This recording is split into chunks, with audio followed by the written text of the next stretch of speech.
Hi everyone.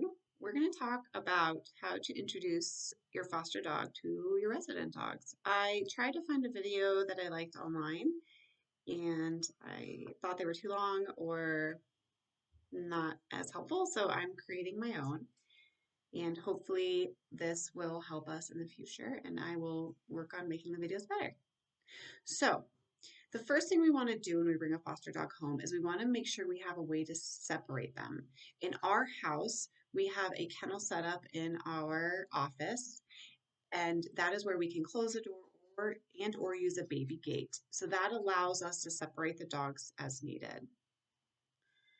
The first interaction that we have between dogs, every dog is leashed, and we want to start in a neutral location. So typically what that looks like is going on a walk around the neighborhood, around the block. It may take a few blocks because we're looking for parallel walk. Okay, we've got everybody on a leash and they're not really interested in each other. We're interested in the smells that we're coming across, which is what we're aiming for. Once this is accomplished and the dogs are not overly interested in each other, then we can move this into the backyard. If you aren't reaching that on your walks, then we need to pause and we need to keep walking until they get used to each other and start to ignore each other. Once we move this into the backyard, again, everyone is leashed. We allow some sniffing, just some brief interaction, and then we separate using the leashes. You can increase the amount of time that they are in front of each other, sniffing each other, but then we want to separate. What we're doing is we're teaching them that it's okay to sniff, but we're not escalating the situation. And it's really important to pay attention to body language here.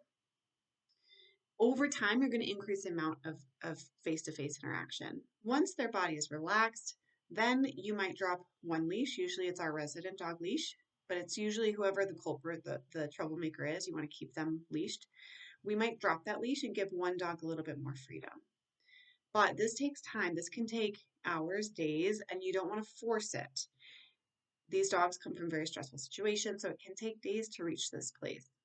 Until then, we want to keep them separate in the house.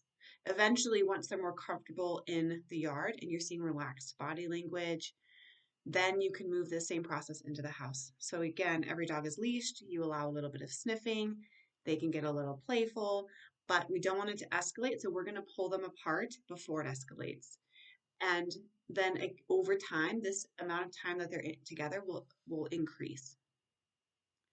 Then once everyone is relaxed, then we remove the leashes. So usually our dogs are leashed for a few days until we reach this point. And honestly, our foster dogs are on a leash, even if it's just loose in the house, most of the time. It can be days or weeks until we feel comfortable taking that leash off. Then the leash serves as a way to easily and safely remove the dogs from each other, to physically move the dog if you need to, bring them into that kennel, bring them into that other room to separate them. All right, good luck. Let me know how it goes. As we move forward with different topics, I'll work on gathering more videos and demonstrations of what each of these things look like. I look forward to your feedback.